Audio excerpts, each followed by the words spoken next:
Good morning, it's James. I do hope and pray this message finds you and your loved ones peaceful, thriving, and well. I am so deeply grateful to see you this morning. Thank you for your time. Thank you for your energy. What a blessing it is to be alive today. And I'm going to share a message with you that I've been very, very intentional about over the last several years of my life since I read this study that came out about a decade ago.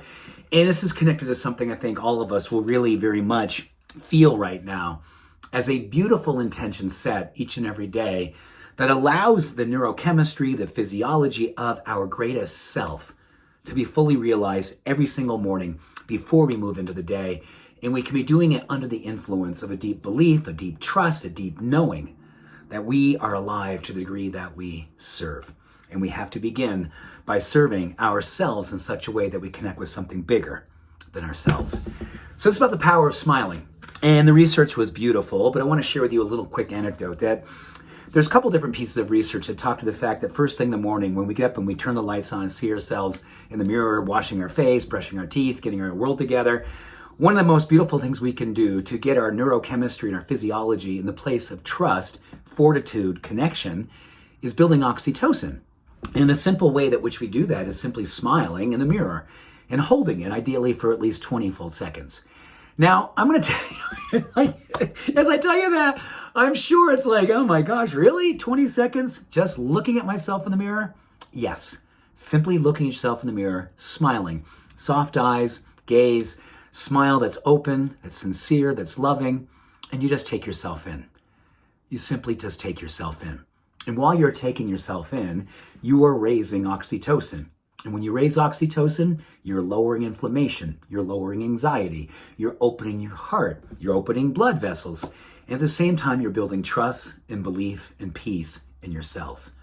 This is the most beautiful thing. I'm going to share another great study that came out. This was about 20 years ago when they were looking at the power of a smile. And they wanted to kind of figure out if they could kind of take a group of people, large group of people, and catching them in a smile. So they looked at graduation photos, they looked at yearbooks and stuff like that. And they also looked at baseball cards. And this is literally something that when baseball cards began, literally decades and decades ago, they looked at 250 cards. And what they basically looked at is whether or not the person who was holding the baseball bat or was holding the catcher's mitt or whatever they were doing, were they smiling? And if they were smiling, they want to see if they could correlate it with longevity, quality of life. Here's what they found out. So they analyzed 250 cards, and they found out those who were smiling had a life expectancy that was roughly 7 years longer. 7 years longer than the people who were not smiling in their baseball cards. In fact, they found that it was like an average age of the non-smilers was 73. The average age of the person who was smiling was 80. So those are people who were playing baseball back in the 30s and 40s.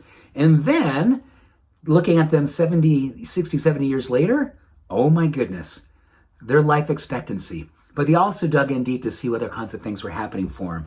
And these people were interviewed. They're looking at quality of life, like relationships, success in terms of meaning and purpose beyond just baseball.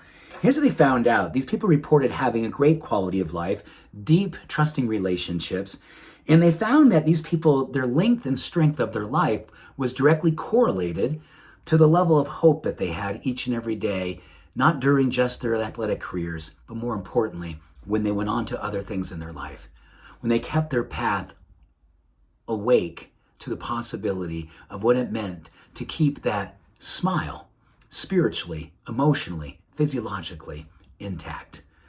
It's a beautiful thing and a beautiful idea to begin each and every day under the influence of oxytocin and give yourself permission to augment your sense of peace, your sense of purpose, your sense of belief, and your sense of trust in what it is that each and every day we all want to do with our lives. We all want to serve something bigger than ourselves. We all want to have more impact. And how it is that our representation of our life being well lived serves as a catalyst and an opening to see what others can see in you. And then do their very best to emulate what you are standing for and do it for themselves. Smile on. Smile on. Much love. Every blessing. Have a beautiful day. Bye for now.